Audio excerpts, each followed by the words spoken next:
పెద్దపల్లి జిల్లా రామగుండం నియోజకవర్గం గోదావరి కనిలోని 2వ గనిలో జరిగిన ప్రమాదానికి బాధ్యులైన అధికారులపై తక్షణమే చర్యలు తీసుకోవాలని, అండర్ మేనేజర్ భరత్ను బదిలీ చేయాలని డిమాండ్ చేస్తూ సోమవారం గని ఆవరణలో జరిగిన అఖిలపక్ష సమావేశంలో టీబీజీకేఎస్ డిమాండ్ చేయడం జరిగింది.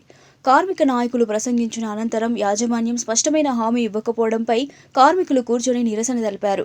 కార్మికులతో TBGKS, AITUC, INTUC, CITU, HMS, BMS సంఘాలు కూడా జతకలిశాయి. R Jeevan general manager Chintala శ్రీనివాస్తో యూనియన్ నాయకులు సంప్రదింపులు జరిపారు. ప్రమాదంపై విచారణ జరిపి బాధ్యులపై చర్య తీసుకుంటానని జీఎం హామీ ఇవ్వడంతో గొడవ సద్దుమణిగింది. ఈ కార్యక్రమంలో ఎల్లాగౌడ్, కవంపల్లి స్వామి, ఆరెల్లి పోషం, వడ్డపల్లి శంకర్, వెంకట్రెడ్డి, రంగు శ్రీనివాస్, మాదాసు రామ్మూర్తి, యాదగిరి సత్తయ్య, మిట్ట శంకర్, రామస్వామి, పి రవి కార్మికులు పాల్గొన్నారు. అట్లా చేస్తే మీకు ఏదైనా లెటర్ ఇస్తే మేము మాట్లాడతామంటారు. మంచిదే, అందరూ చెప్పింది కూడా చాలా మంచి మాట చెప్పింది, సంతోషం. అసలు ఈ ఎస్ఓపి తయారు చేసేటప్పుడు మన లెవెల్ అన్న తీసుకున్నారా?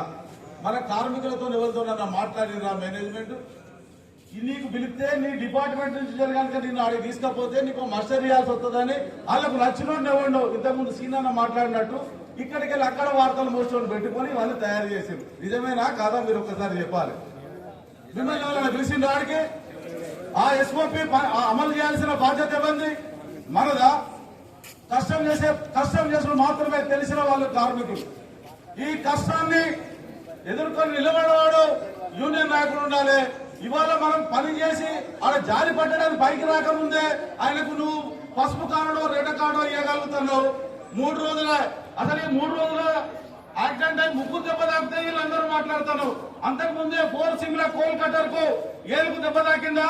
మన బాయిల వరకల్లా తెలుసా? కనీసం నాయకుల దాకా పోని ఇది చెప్పకుండా దాచున్నది ఎవరో మీరు ఆలోచించాలి.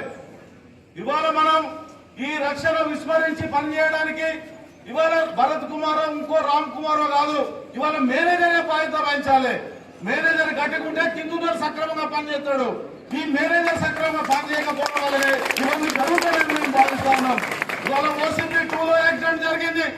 అక్కడ కనీసం సూపర్వైజర్ లేడు, మందు లేడు, మశానం లేడు.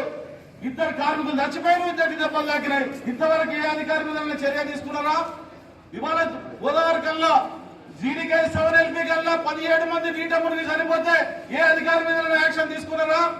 జీడీకే 8A కల్లా మన కళ్ళ ముంగట్నే డీపులింగ్ డిస్ట్రిక్ట్ లో 10 మంది కార్మికులు చనిపోతే ఏ అధికారి మీద యాక్షన్ తీసుకున్నారా? మనమే. నువ్వు ఇప్పుడు ఏం చేయబోతున్నావు? నువ్వు ఎస్ఓపీ పాటించలే అంటే నువ్వు రూపోర్ట్ వేసినప్పుడు సార్ చెప్పింది కదా, నువ్వు దాటు పెట్టుకోవాలి, దిమ్మ కట్టుకోవాలి, కింది దిక్కు వేయద్దు, మీ దిక్కు రాకుండా ఎక్కడ వేయాలని చెప్తాను కదా. రేపు మన మీదకే దీన్ని చుట్టుకొస్తారు. 2017 ఏదైతే మీ సిఎంఆర్ రెగ్యులేషన్ మార్చిందని చెప్తానరా?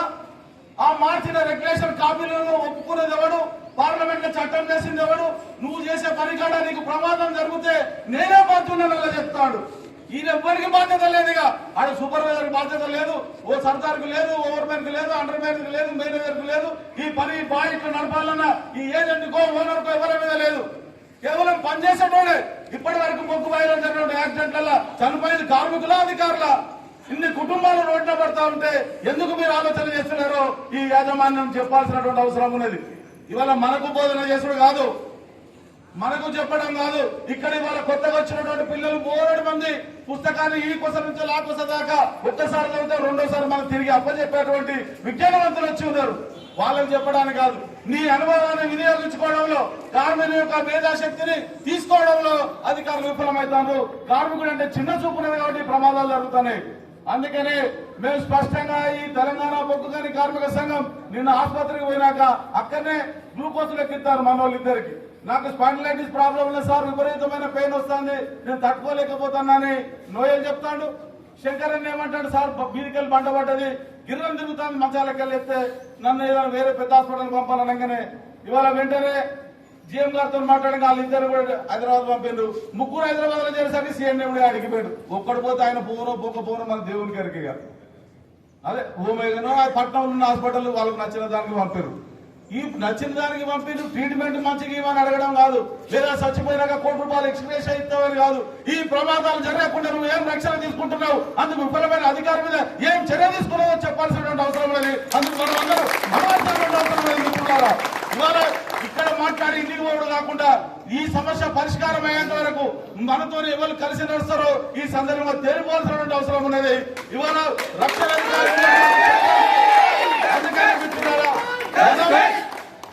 నిజంగానే న్యాయం జరగాల్సిందే. న్యాయం ఏం జరగాలి? ఇవాళ అక్కడ సర్దార్ చెప్తే ఆయనలే, ఓర్మన్ చెప్తే ఆయనలే కాదు, నువ్వు అందరికంటే పెద్ద ఆయన ఎవరైతే వచ్చిండో ఆ పెద్ద ఆయన నీ ఎస్ఓపి నడుస్తాడా లేదా చూడడానికే కదా ఆయన ఉన్నది. ఆయన ఏమైనా తట్టమొత్తాడా, దాటమొత్తాడా, దిమ్మ కడతాడా? ఆయన చేసే పని నేను తప్పు చేస్తే సరి చేయడమే కదా. అందుకనే అక్కడికి వచ్చినటువంటి అండర్ మేనేజరు, ఆయన అసిస్టెంట్ మేనేజరు ఆయన మీద క్రమశిక్షణ చర్య తీసుకుంటున్న విషయాన్ని ఇక్కడికి జీఎం గారు కూడా వచ్చి ఉన్నారు కాబట్టి ఆయన వారు ప్రకటించాల్సినటువంటి అవసరం ఉందని తెలంగాణ భూకారి కార్మిక సంఘం భావిస్తోంది.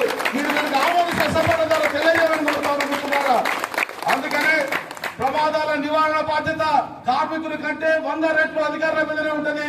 మా ప్రాణాన్ని చూసే పెద్దలుగా, పెద్ద తండ్రిగా నువ్వు మాకు కాపాడాల్సిన బాధ్యత మేము ఉన్నదని మేము కోరుకుంటూ తక్షణమే అధికారుల మీద చర్యలు తీసుకోవాలి. అధికారుల మీద చర్యలు తీసుకోవాలి తప్ప ఉపన్యాసాలతోని ఇవాళ పద్ధతులు చెప్పి తప్పించుకోవద్దని ఈ సందర్భంగా విజ్ఞప్తి చేస్తూ జై తెలంగాణ.